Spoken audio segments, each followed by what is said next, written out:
नमस्ते छात्रों। आज हम कक्षा 7वीं की जो किताब है वसंत भाग 2, इस किताब में जो चौथा पाठ है वह कविता है और उस कविता का नाम है कठपुतली। कठपुतली यह कविता कवि भवानी प्रसाद मिश्र इन्होंने लिखी है। तो पहले हम कवि भवानी प्रसाद मिश्र इनके बारे में थोड़ी बहुत जानकारी प्राप्त करेंगे। ये चित्र जो आपको दिखाई दे रहा है वो कवि भवानी प्रसाद मिश्र का चित्र है। कवि भवानी प्रसाद मिश्र का जन्म 29 मार्च 1914 में हुआ है। उनकी मृत्यु 20 फरवरी 1985 में हुई है। कवि भवानी प्रसाद मिश्र का जन्मगांव टिगरिया, जिला होशंगाबाद, मध्य प्रदेश, भारत में हुआ है। कवि भवानी प्रसाद मिश्र के ऊपर गांधी जी के विचारों का प्रभाव दिखाई देता है। इसीलिए कवि भवानी प्रसाद मिश्र को हिंदी के प्रसिद्ध कवि तथा गांधीवादी विचारक कहते हैं। कवि भवानी प्रसाद मिश्र इन्होंने दूसरा सप्तक कविता संग्रह का निर्माण किया है और इसीलिए उन्हें दूसरा सप्तक के प्रथम कवि कहा जाता है। कवि भवानी प्रसाद मिश्र ने जिन साहित्य कृतियों का निर्माण किया उन साहित्य कृतियों में गांधी जी के विचारों का मिलाप यानी कि झलक हमें दिखाई देती है। गांधी जी के विचारों का प्रभाव उनके साहित्य कृतियों में हमें दिखाई देता है। इसीलिए कवि भवानी प्रसाद मिश्र को गांधीवादी विचारक कहते हैं। कवि भवानी प्रसाद मिश्र ने जिन साहित्य कृतियों का निर्माण किया उन साहित्य कृतियों में से कुछ साहित्य कृतियों को पुरस्कारों से सम्मानित भी किया गया है। 1972 में उनकी बनाई गई बुनी हुई रस्सी इस साहित्य कृति को साहित्य अकादमी पुरस्कार मिला है। 1981-82 में उत्तर प्रदेश हिंदी संस्थान जो है उस संस्थान के द्वारा जो पुरस्कार दिया जाता है साहित्यकार, उस पुरस्कार से उन्हें सम्मानित किया गया है। उसी प्रकार 1983 में उन्हें मध्य प्रदेश शासन यानी कि गवर्नमेंट ने शिखर सम्मान से भी उन्हें अलंकृत किया गया है, मतलब उन्हें सम्मानित किया गया है। तो इसी प्रकार कवि भवानी प्रसाद मिश्र इन्होंने हिंदी में साहित्य कृतियों का निर्माण किया है और इसीलिए कवि भवानी प्रसाद मिश्र को कवि, लेखक के रूप में जाना जाता है और हिंदी में एक जाने माने कवि के रूप में उन्हें पहचाना जाता है। तो कवि भवानी प्रसाद मिश्र इन्होंने जो कविता लिखी है उसका नाम है कठपुतली। तो पहले हम कठपुतली के बारे में थोड़ी जानकारी प्राप्त करते हैं। तो छात्रों, आपको मालूम होगा कि भारत के अलग अलग राज्यों में यानी कि जो स्टेट है, अलग अलग प्रदेश है, उस अलग अलग राज्यों में, प्रदेशों में मनोरंजक के अलग अलग समारोह मनाए जाते हैं, उसका आयोजन किया जाता है। उसी प्रकार कठपुतली यह एक मनोरंजक कार्यक्रम है। कठपुतली विश्व के प्राचीनतम रंगमंच पर खेला जाने वाला मनोरंजक कार्यक्रम में से एक है। अभी कठपुतली विभिन्न प्रकार की होती है। कठपुतली विभिन्न प्रकार से बनाई जाती है। कठपुतली के विभिन्न रूप हमें दिखाई देते हैं। कठपुतली विभिन्न प्रकार के गुड्डे, गुड्डियों, जोकर आदि पात्रों से बनाई जाती है। यानी कि अलग अलग प्रदेशों में, अलग अलग राज्यों में कठपुतली के अलग अलग प्रकार हमें दिखाई देते हैं। अभी कठपुतली ये नाम कैसे मिला? तो पुराने जमाने में लकड़ी से यानी कि काष्ठ से, लकड़ी को क्या कहते थे? काष्ठ। यानी कि काष्ठ से जो पुतली बनाई जाती थी उसे क्या कहा जाता है? कठपुतली कहा जाता है। और पुराने जमाने से यह कठपुतली का खेल हमें दिखाई देता है। यानी कि महाभारत हो, रामायण हो, पाणिनि ने जो साहित्यों का निर्माण किया है उस साहित्य कृतियों में हमें एक कठपुतली का खेल वहाँ मिलता है। तो प्रत्येक वर्ष यानी कि हर एक वर्ष में 21 मार्च को विश्व कठपुतली दिवस मनाया जाता है। और भारत में आप कभी राजस्थान घूमने गए होंगे तो राजस्थान में आपको यह कठपुतली का खेल जरूर दिखाई देता है। सिर्फ राजस्थान ही नहीं तो राजस्थान, महाराष्ट्र, कर्नाटक ऐसे बहुत सारे राज्यों में यह कठपुतली का खेल हमें दिखाई देता है। सिर्फ ये कठपुतली का जो खेल होता है वह हर एक राज्य में अलग अलग प्रकार से खेला जाता है। तो इस चित्र में आपको ये कठपुतलियाँ दिखाई दे रही है। और इन कठपुतलियों को किससे बंधा हुआ है? तो धागों से बंधे हुए हैं, यानी कि उसे बांधकर रखा है। ये जो व्हाइट कलर की लाइन दिखाई देती है वो क्या है? सभी धागे है। और धागों से कठपुतली को क्या किया जाता है? बंधा जाता है और उन्हीं धागों से इन्हें नचाया जाता है। तो कठपुतली ये अलग अलग प्रकार की होती है। ओके, तो कठपुतली के भारत में अलग अलग कला शैलियाँ प्रसिद्ध है। वो धागा पुतली हो, छाया पुतली हो, छड़ पुतली हो, यानी कि कठपुतली के भारत में अलग अलग शैलियों में दिखाई देती है। अभी धागा शैली, जैसे मैंने ऊपर चित्र दिखाई दिया है, कठपुतलियों को धागों से क्या किया जाता है? बांध दिया जाता है और उन धागों के सहारे उन्हें नचाया जाता है। तो ये धागा पुतली ये ज्यादातर कहाँ दिखाई देती है? राजस्थान में दिखाई देती है। यानी कि धागा पुतली, इसमें अनेक जोड़युक्त अंगों को धागों से क्या किया जाता है? बांधकर उनका संचलन किया जाता है, उन्हें नचाया जाता है। यह राजस्थान, उड़ीसा, कर्नाटक, तमिलनाडु आदि भागों में यह धागा पुतली क्या होती है? हमें दिखाई देती है।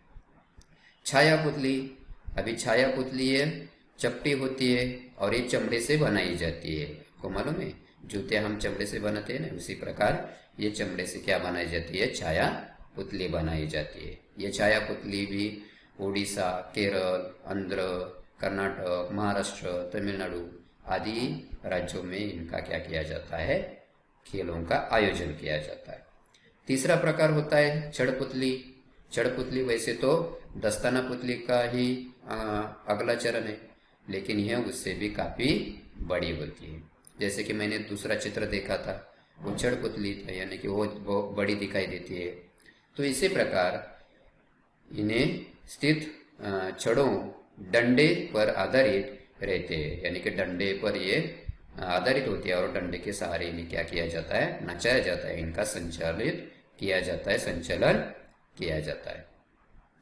तो पुतली कला का यह रूप वर्तमान समय में पश्चिम बंगाल तथा उड़ीसा में पाया जाता है। तो आपको मालूम होगा, आपने कई बार टीवी पर भी देखा होगा कि लकड़ी के सहारे कुछ पुतलियाँ लगाकर उन्हें क्या किया जाता है? संचलन, यानी कि उन्हें नचाया जाता है। और चौथा प्रकार है दस्ताना पुतली। तो इसे भू जाकर या हथेली पुतली भी कहा जाता है। पावाकुतु पुतली, यानी कि केरल में ये पारंपरिक पुतली नाटकों का प्रकार है, केरल में ये पाया जाता है। तो इसी प्रकार ये पुतली कठपुतलियों के अलग अलग क्या है? प्रकार है। और ये कठपुतली के भारत में अलग अलग क्या पाए जाते हैं? शैलियाँ पाई जाती है। तो इसी के आधार पर हमारे टेक्स्ट बुक में यानी कि किताब में जो चौथी कविता है कौन सी? कठपुतली। इस कविता का हमें क्या करना है? अध्ययन करना है। और ये कविता किसने लिखी है? कवि भवानी प्रसाद मिश्र इन्होंने लिखी है। अभी कविता शुरू करने से पहले कवि भवानी प्रसाद मिश्र इन्होंने इस कविता से हमें क्या बताने की कोशिश की है, ये पहले हम देखेंगे। तो ये जो आपको चित्र दिखाई दे रहा है, आपके पास टेक्स्ट बुक हो तो टेक्स्ट बुक पेज नंबर 19 यानी कि 19 पर आपको ये कविता दी गई है। और उस टेक्स्ट बुक में आपको चित्र भी दिखाई दे रहा है कि एक कठपुतली खड़ी है, उसे धागों से बंधा है और वो धागे कहाँ है? तो एक इंसान के हाथों में है और वो इंसान के हाथ क्या कर रहे हैं? उन्हें धागों के सहारे नचा रहे हैं।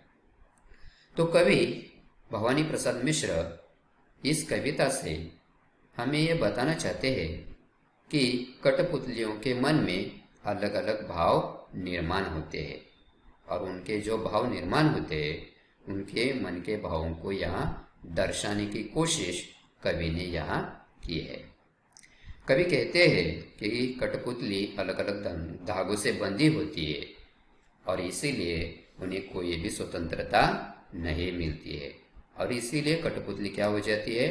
परेशान हो जाती है, दुखी हो जाती है, क्योंकि कठपुतली को दूसरों के इशारों पर नाचना पसंद नहीं है और वो क्या करती है? विद्रोह करती है। यानी कवि इस कविता के द्वारा कठपुतली के मन में जो भाव आते हैं वो भाव इस कविता के द्वारा हमारे सामने रखने की कोशिश करते हैं। जैसे हमने पहली कविता देखी थी, आपको मालूम होगा, आपने पढ़ी है, क्या नाम था उस कविता का? हम पंछी उन्मुक्त गगन के। तो इस कविता में कवि ने क्या बताया था कि ये जो पंछी है इन्हें क्या करना है? स्वतंत्रता से जीवन जीना है, आजादी से जीवन जीना है। वह पिंजरे में कैद रहकर अपना जीवन नहीं जी पाएंगे और इसीलिए कवि ने यहाँ उनकी आज़ादी, उनकी स्वतंत्रता किस प्रकार होनी चाहिए यह हमें बताया था। तो उसी प्रकार कवि भवानी प्रसाद मिश्र इन्होंने कठपुतली इस कविता के द्वारा कठपुतली के मन में जो स्वतंत्रता के भाव निर्माण होते हैं, आज़ादी के भाव निर्माण होते हैं, वो इस कविता के द्वारा हमारे सामने रखने की कोशिश की है। तो चलो छात्रों, पहले हम क्या करेंगे? कविता का पठन करेंगे, एक एक पद का पठन करेंगे और उस पद का क्या करेंगे? जो अर्थ है वो हम देखेंगे। तो कठपुतली ये कविता कवि भवानी प्रसाद मिश्र इन्होंने लिखी है। कठपुतली गुस्से से उबली, कठपुतली गुस्से से उबली, बोली ए धागे क्यों है मेरे पीछे आगे, इन्हें तोड़ दो मुझे मेरे पांव पर छोड़ दो। तो कठपुतली क्या करती है? गुस्से से उबलती है, बोलती है। कठपुतली गुस्से से उबली, बोली ए धागे क्यों है मेरे पीछे आगे। यानी कि कठपुतली क्या करती है? कवि बताते हैं कि कठपुतली के मन में क्या आया है? गुस्सा आया है, उसे क्रोध आया है और वो क्या करती है? उन धागों से कहती है, गुस्से से कहती है ना? किससे कहती है? गुस्से से कहती है। और यहाँ एक शब्द आया है उबली। उबली मतलब यानी कि उसके मन में जोश भरा है। किसका जोश भरा है? तो गुस्से का जोश भरा है। यानी कि उसके मन में किसका जोश भरा है? गुस्से का जोश भरा, यानी कि उसे बहुत क्रोध आया है, बहुत गुस्सा आया है। और उस गुस्से से, उस क्रोध से कठपुतली क्या करती है? वो बोलने लगती है। कठपुतली गुस्से से बोली, किसे बोलती है? धागों से बोलती है। यानी कि कवि बताती है कि कठपुतली उन धागों से कहती है, क्या कहती है? कि क्यों है मेरे पीछे आगे। तो आपको मालूम है, यह चित्र में भी दिखाई दे रहा है कि इस कठपुतली को क्या हुआ है? अलग अलग धागों से बांध दिया गया है। और ये धागे किनके हाथों में है? तो इंसान के हाथों में है। और जिस प्रकार इंसान इन धागों को खींचता है उसी प्रकार ये कठपुतली क्या होती है? नाचती हुई हमें दिखाई देती है। यानी कि जैसे कठपुतली नाचती है तो उसके आगे पीछे ये धागे क्या होते हैं हमें दिखाई देते हैं। तो इसी प्रकार कवि कहते हैं कि ये कठपुतली उन धागों से कहती है कि ए धागे तू मेरे आगे पीछे क्यों रहता है, मुझे क्या करो, आज़ादी दे दो, मुझे स्वतंत्रता दे दो, मेरे आगे पीछे मत रहो। जैसे कि हम घर में रहते हैं, है ना, तो छोटे बच्चे क्या करते हैं, हमेशा मम्मी पापा के आगे पीछे रहते हैं, उनके पास ही रहते हैं। तो कभी कभी मम्मी पापा भी हमें कहते हैं, क्या कहते हैं कि क्यों तुम मेरे पीछे पीछे इधर उधर आते रहते हो, तुम अकेले खेलो, उधर बैठो या टीवी देखो, ऐसे कहते हैं ना। तो इसी प्रकार ये कठपुतली भी उन धागों से कहती है कि क्यों है मेरे, तुम आगे पीछे मेरे क्यों आ रहे हो, इन्हें क्या कर दो, तोड़ दो। यानी कि कठपुतली धागों को तोड़ने की बात करती है। क्यों करती है, क्योंकि उन्हें क्या चाहिए, कठपुतली को स्वतंत्रता चाहिए, आजादी चाहिए, और इसीलिए कठपुतली उन धागों से तोड़ने की बात करती है। और वो आगे कहती है, क्या कहती है, मुझे मेरे पांव पर छोड़ दो। यानी कि वो कहती है कि इन सभी धागों को तोड़ दो और मुझे मेरे पैर पर खड़े होने की स्वतंत्रता दे दो, आज़ादी दे दो, मैं अपने पांव पर खड़ी होना चाहती हूँ, इसीलिए ये सभी धागे क्या कर दो, तोड़ दो। तो इसी प्रकार कवि भवानी प्रसाद मिश्र, इन्होंने पहले पद में क्या बताया गया है, तो कठपुतली के मन में जो भाव आते हैं, तो कौन से भाव आते हैं, आजादी के भाव आते हैं, स्वतंत्रता के भाव आते हैं, और वो आजाद होना चाहती है, स्वतंत्र होना चाहती है, आजादी से घूमना चाहती है, स्वतंत्रता से घूमना चाहती है ना।